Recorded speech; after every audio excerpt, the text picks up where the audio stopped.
ایک ملامتی نظر نوشیروہ پہ ڈال کر وہ آگے بڑھ گیا۔ نوشیروہ بیزاری اور ترملاہٹ سے اٹھا تھا۔ 15 منٹ بعد ہاشم کے بند دروازے کے پیچھے کا منظر قطعاً خوشگوار نظر نہیں آ رہا تھا۔ نوشیروہ بیٹھ کے کنارے بیزاری سے سر جھکائے بیٹھا تھا۔ ہاشم کاؤچ پہ ٹانگ جمائے صوفے کی پشت بازو پھیلائے براجمان تھا، اور جواہرات وہ جلے پیر کی شیرنی کی طرح آگے پیچھے چکر کاٹ رہی تھی۔ اس کی رنگت سفید اور سرخ کے درمیان بدلتی رہتی اور آنکھوں میں صدمہ، بے یقینی، غصہ، سب کچھ تھا۔ تم رک کر نوشیروہ کو گھورا اور 3 انگلیوں سے اس کی تھوڑی پکڑ کر زور سے جھٹکا دیا۔ شیرو نے منہ اس کا پر ہٹایا۔ تم انتہائی احسان فراموش انسان ہو۔ اس نے جان بچائی تھی تمہاری اور تم نے اس کو مار دیا، اور تم پلٹ کر شورا بار نظر ہاشم پہ ڈالی۔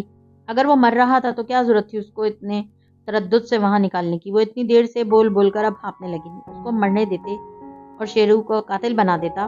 کیا یہ اتنے بڑے گلٹ کے ساتھ زندگی گزار سکتا تھا؟ وہ بھی برہم ہوا۔ شیرو کچھ بڑبڑایا۔ اور مجھے بتانے کا ارادہ کب کا تھا بھی یا نہیں؟ اوکے ممی، بہت سن لیا میں نے، اب بس کریں، بیٹھیں اور سوچیں کہ اب کیا کرنا ہے۔ زمر شیرو سے کیوں ملنا چاہتی ہے؟ تم مجھے بتاؤ گے کہ اب کیا کرنا ہے؟ وہ غرائی تھی۔ اس کے گھر کی، اس امپائر کی ملکہ میں ہوں، یہ فیصلے میں لیتی ہوں کہ کون کیا کرے گا، سمجھے تم؟ ہاشم گہری سانس لے کر رہ گیا۔ یہ سنبھال رہے ہو تم چیزیں کہ ابھی 1.5 ماہ نہیں ہوا اسے کھوئے، اور زمر کو اس پہ شک ہو گیا ہے۔ ملامتی نظر ان دونوں پہ ڈالی۔ اس کو کسی پل سکون نہیں آ رہا تھا۔ شیرو پہ کوئی شک نہیں کر سکتا، یہ اس وقت دبئی میں تھا، اس کے پاسپورٹ پہ مہر ہے، اس گھر کے ملازموں کی آنکھوں پہ تو مہر نہیں تھی۔ کس نے دیکھا تمہیں اس روز گھر پہ؟ بولو شیرو۔ اس کے سر پہ کھڑی غرائی تھی۔ وہ جلدی کہنے لگا، فیونا نے، اور رکا، ذرا سوچا، میں نے رات کمرے میں پوری بند رہ کر گزاری۔ فیونا آئی تھی، پھر صبح میں، ہاشم بھائی اور آپ آفس کے لیے جلد نکل گئے تھے۔ گیٹ کے دونوں گارڈز نے دیکھا، اور ہاں، ڈائننگ ہال میں۔ فہرست مت بتاؤ، مجھے معلوم ہے صبح ڈیوٹی پہ کون تھا۔ فیونا قابل بھروسہ ہے، مگر اس کے علاوہ سب کو میں فائر کر کے دوسرے شہروں میں اچھی نوکریاں دلوا دوں گی۔ اگلے ماہ سے ہم نیا اسٹاف رکھ لیں گے۔ وہ رکی۔ فارس نے تو نہیں دیکھا تھا تمہیں؟ وہ ایک دم نوشیروہ سیدھا ہوا۔ اسے یاد آیا، زمر ڈی اے، اس نے دیکھا تھا مجھے۔ سفید پڑتے چہرے کے ساتھ شیرو نے دونوں کو دیکھا۔ ہاشم بھائی، ان کی شادی کی صبح ان کے گھر سے جب نکلے تو میں ادھر بالکنی میں کھڑا تھا، وہ باہر نکلی تو اس نے مجھے دیکھا تھا۔ اوہ، اسے سب سمجھ میں آنے لگا تھا۔ اس دن جب میں نے اسے بتایا کہ میں اس کی شادی سے پہلے ہی دبئی جا چکا تھا، اور پوری بات سن کر ہاشم کا دماغ گھوم گیا۔ یہ بات زور دے کر کہنے کی کیا ضرورت تھی؟ میرے خدایا نوشیروہ، میں تمہارا کیا کروں؟ موبائل اٹھاتے ہوئے وہ کھڑا ہوا۔ میں زمر کے پاس تمہارے ساتھ جاؤں گا اور بات سنبھال لوں گا اگر۔ بالکل نہیں۔ جواہرات سلگتی نگاہوں سے اسے دیکھتی رہی۔ اس کے سامنے آخری ہوئی۔ اس کو بیبی سٹ کرنا چھوڑ دو ہاشم، اس کو اپنے مسئلے خود حل کرنے دو۔ وہ اکیلا جائے گا اور وہ خود زمر کو کنونس کرے گا۔ وہ ایک کاردار ہے، اگر وہ سعدی کو گولی مار سکتا ہے تو وہ کچھ بھی کر سکتا ہے۔ ہاشم شدید غیر آرام دہ ہوا۔ مگر ممی، زمر کو شک، نوشیروہ کو اب عادت ڈالنی ہے۔ ہاشم اپنے بگڑے کام خود سنبھالیے۔ وہ اس کی طرف آئی، رنی شعلہ بار نگاہوں سے اسے دیکھا۔ زندگی میں پہلی اور آخری دفعہ تم سے پوچھ رہی ہوں، کیا تم اپنے مسئلے خود سنبھال سکتے ہو؟ جی۔ شیرو نے سر اس بات میں لایا۔ اوکے۔ اور ایک دفعہ پھر باری باری دونوں کو گھورا۔ لعنت ہے تم دونوں پہ۔ زمر کار کھڑی کر کے گھاس پہ اتری ہی تھی کہ مسز زمر کی آواز آئی۔ وہ جو کسی دھیان میں تھی پلٹی۔ نوشیروہ چلا آ رہا تھا، جینس کی جیبوں میں ہاتھ تھے اور چہرے پہ دوستانہ مسکراہٹ تھی۔ اوہ نوشیروہ، اسے اس سے بات کرنی تھی۔ ذہن اتنا الجھا ہوا تھا کہ فراموش کر گئی۔ وہ قدم چلتا قریب آیا۔ سبزہ تاریک تھا، انیکسی کے برآمدی کی بتیاں چل رہی تھیں۔ وہ بالکل سامنے آیا تو چہرہ روشنی میں آیا۔ مجھے آپ سے بات کرنی تھی دراصل۔ وہ رکا۔ زمر ٹھہر کر سننے لگی۔ میں نے اس دن آپ سے جھوٹ بولا تھا کہ میں آپ کی شادی کی رات ہی دبئی گیا تھا۔ اس کے چہرے پہ معذرت خواہانہ تاثر تھا۔ میں آپ کی شادی کے وقت ادھر ہی تھا، انفیکٹ اگلی صبح بھی ادھر ہی تھا۔ جب بھائی آفس گیا تب میں نے اپنا سامان پیک کر کے نکالا تھا۔ مجھے معلوم ہے، مگر آپ نے مجھ سے جھوٹ کیوں بولا؟ اس نے پتیاں سکیڑ کر غور سے شیرو کو دیکھا۔ کیونکہ آپ نے مجھے بالکنی میں دیکھ لیا تھا اسموکنگ کرتے ہوئے۔ نگاہیں پشیمانی سے جھکائیں۔ میں سگریٹ نہیں پی رہا تھا، وہ ڈرگس تھیں۔ اوہ، اس کی آنکھیں تعجب سے پھیلی۔ آپ ڈرگس استعمال کرتے ہیں؟ پلیز ممی یا بھائی کو مت بتائیے گا، بھائی مجھے جان سے مار دے گا، اس لیے میں نے آپ سے جھوٹ بولا۔ آپ ممی کو بتا دیں گی، مجھے یہی ڈر تھا۔